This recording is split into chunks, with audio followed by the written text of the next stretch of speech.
পূর্বে মোটামুটি যেসব আলোচনা শুনেছেন সেই দুটো বিষয় কেন্দ্রিক আজকের আলোচনা এই পর্যন্ত হয়েছে। তার মধ্যে দ্বিকক্ষ বিশিষ্ট সংসদের বিষয়টি আপনারা বোধহয় জানেন। লিখিত প্রস্তাব এবং কমিশনের সাথে সংসদের এলইডি হলে আলোচনার বাইরেও আজকে বোধহয় এটা নিয়ে তৃতীয়বারের মতো একই ইস্যুতে আলোচনা হচ্ছে। তারপরে আসলে ইস্যুর কুল কিনারা পাওয়া যাচ্ছে না। কেন পাওয়া যাচ্ছে না এটা আমরা বুঝতেছি না, কারণ আপনি ইতিমধ্যে বিভিন্ন দলের বক্তব্যে লক্ষ্য করেছেন মোটামুটি সব দলই কিন্তু একমত যে দ্বিকক্ষ বিশিষ্ট সংসদ তারা চায়। এবং সবচেয়ে ইন্টারেস্টিং বিষয় হচ্ছে বড় রাজনৈতিক দল বিএনপির কিন্তু অনেক আগে থেকে সম্ভবত 2017-তে বা তার আগেও তাদের যে 31 দফা কর্মসূচি সেখানে তারাও কিন্তু দ্বিকক্ষ বিশিষ্ট সংসদের কথা বলেছে। সুতরাং ওইখানে একমত। এখন দ্বিকক্ষ বিশিষ্ট সংসদের প্রক্রিয়া সেটা নিয়ে কিন্তু কাছাকাছি মতামত অনেক দলেরই। বলছে যে উচ্চ কক্ষে রাজনৈতিক দলগুলো যারা নির্বাচনে অংশ নেবে তাদের প্রাপ্ত ভোটের অনুপাত অর্থাৎ আনুপাতিক হারে প্রতিনিধিত্ব নিশ্চিত হবে এবং লোয়ার হাউস হচ্ছে বিদ্যমান সিস্টেমে থাকবে।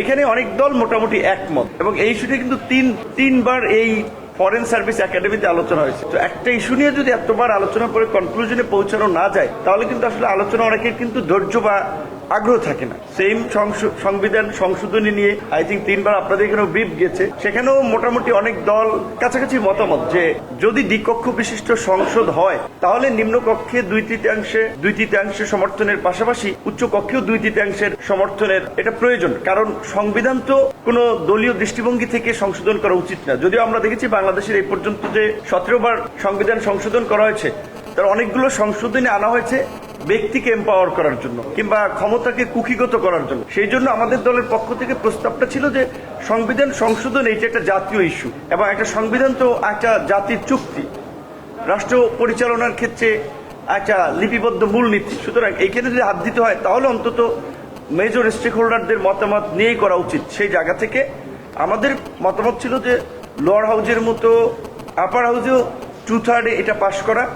তারপরেও আমরা অভ্যন্তরীণ আলাপ আলোচনায় বুঝেছি কিংবা উপলব্ধি করেছি কোনো দল চাচ্ছে যে সেখানে সিম্পল মেজরিটি হইলে তারা এগ্রি হতে পারে, যে জন্য আমাদের পজিশন চেঞ্জ করে আমরা আপনার সিম্পল মেজরিটিতে যদি সংবিধানের মৌলিক কিছু অনুচ্ছেদ ছাড়া, যেমন এখানে আপনার প্রস্তাবনা চেঞ্জের ক্ষেত্রে কিংবা সংবিধানের 8, 48, 56 এবং 142 নম্বর এই রকমের অনুচ্ছেদগুলো সংশোধনের ক্ষেত্রে আমরা গণভোটের যে বিধান, যেটা কেয়ারটেকার গভর্নমেন্টের আপনার রায়ের সাথে আদালতেরও একটা ডিরেকশন আছে, এইটুকু পর্যন্ত আমরাও একমত হয়েছি যে এই জায়গায় গণভোটটা যেন রাখা হয়। আর আমরা বারবার যেই কথাটি বলেছি যে কমিশনের অভ্যন্তরীণ ভাবে যেটা আমরা বলি এখানেও আপনাদের সহ দেশবাসীকে, কারণ সবাই তো চেয়ে আছে এখানে কি আলোচনা হচ্ছে, কি সিদ্ধান্ত আসছে, আমরা সকল দলকেই বলবো যে কোন প্রেক্ষাপটে আমরা আজকে আসলে ফরেন সার্ভিস একাডেমিতে পলিটিক্যাল পার্টিগুলো বসছি কিংবা জাতীয় ঐক্যমত্য কমিশন গঠন হয়েছে একটা গণ অভ্যুত্থান পরবর্তী পরিস্থিতিতে। সুতরাং সেইখানে রাষ্ট্র কাঠামোর পরিবর্তন এটা তো গণ অভ্যুত্থানের পূর্বেরই একটা ঘোষণা ছিল